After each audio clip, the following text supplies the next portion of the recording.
Hello class 10, how are you?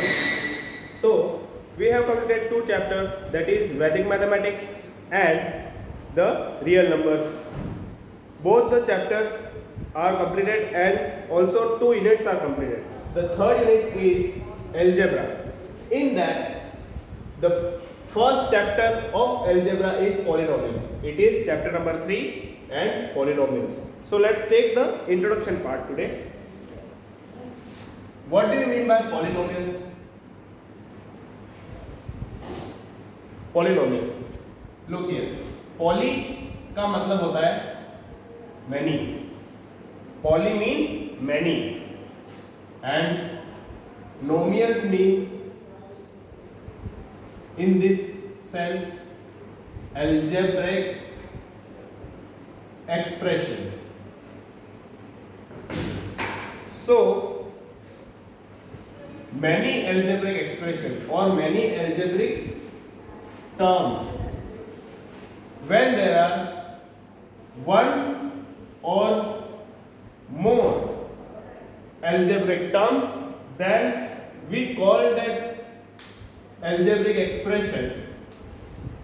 उस expression को अपन क्या बोलते हैं?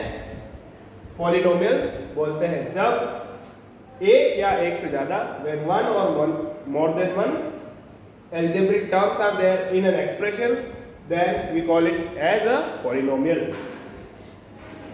There are some points regarding this, like degree, coefficient.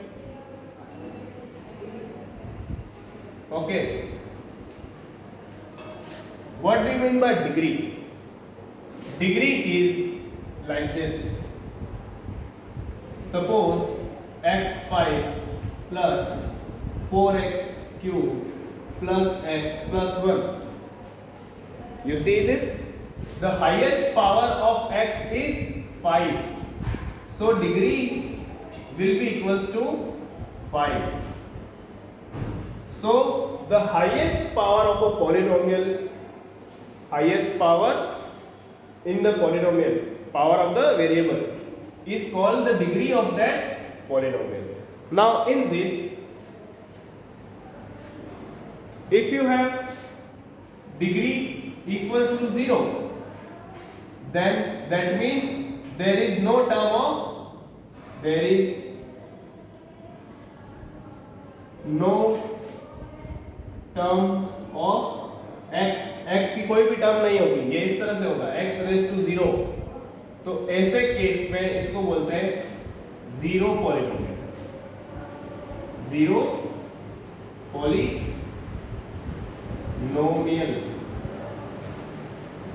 ठीक है. अगर ये हो जाए 1, सो x रेज टू पावर 1 की टर्म आएगी.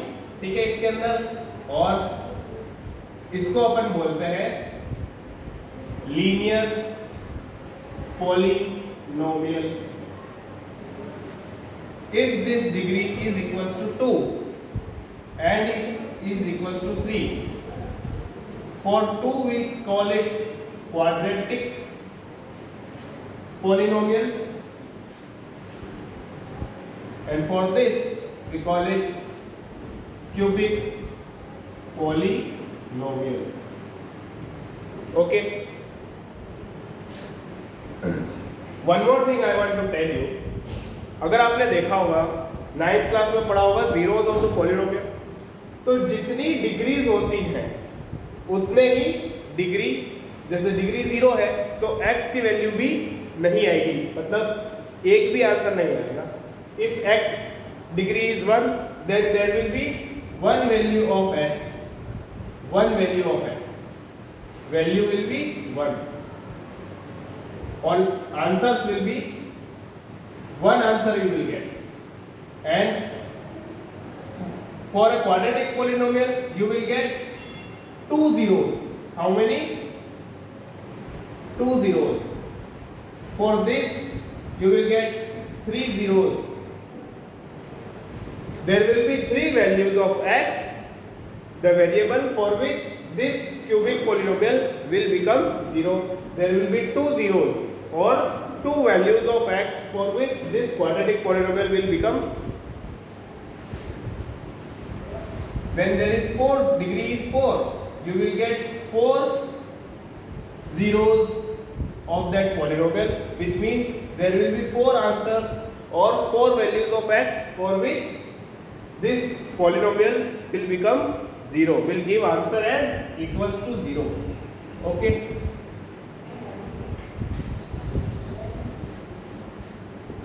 Now see coefficient. What do you mean by coefficient? Coefficient is constant.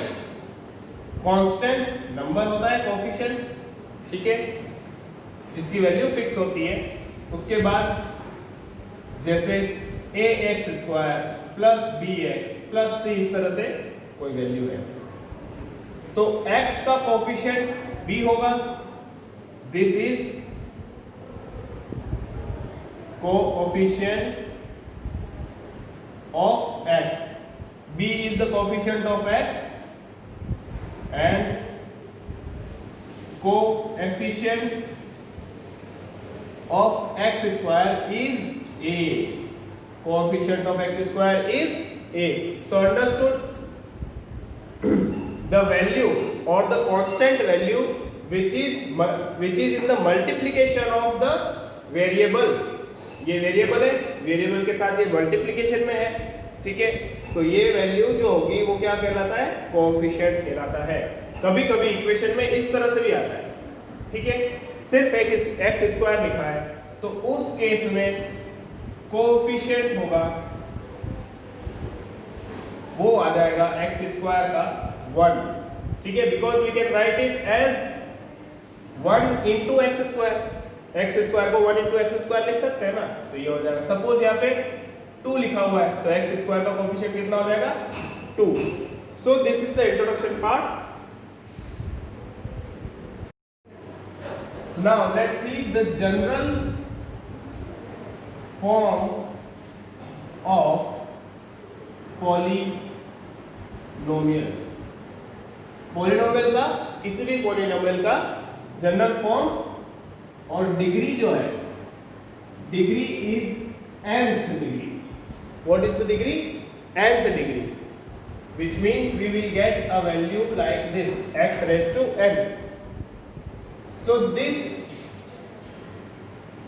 fx, I am writing it as fx. We denote the polynomial with fx.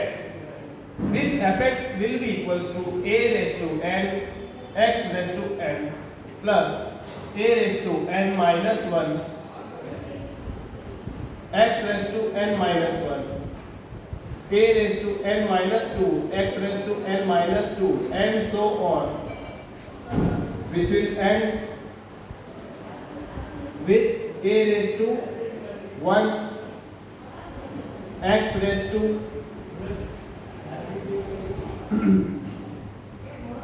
x raised to 1 plus a 0. Okay, so in these all are an minus 1, an minus 2, and so on, a1, a0 are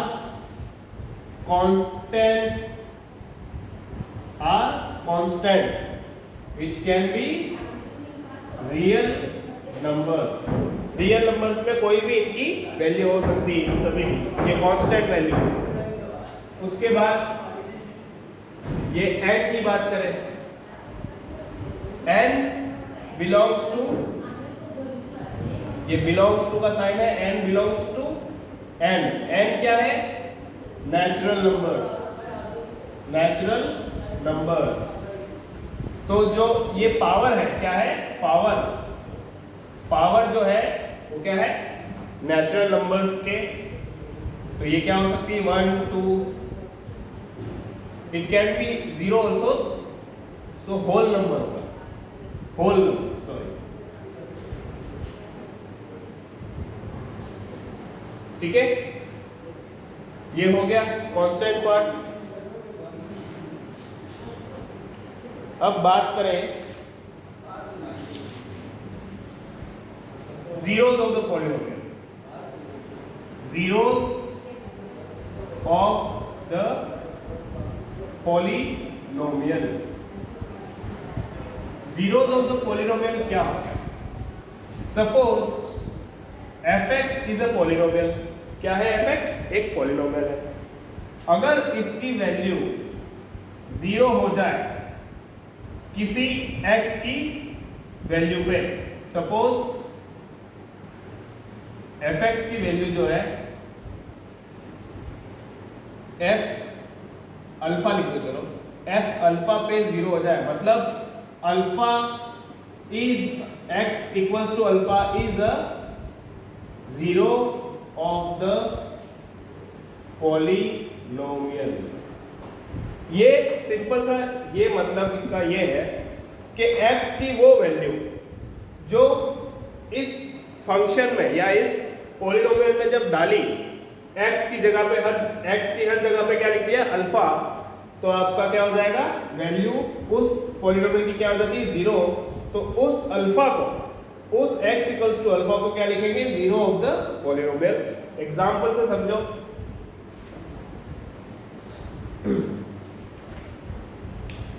suppose कोई भी fx दे रखा है आपको, x square plus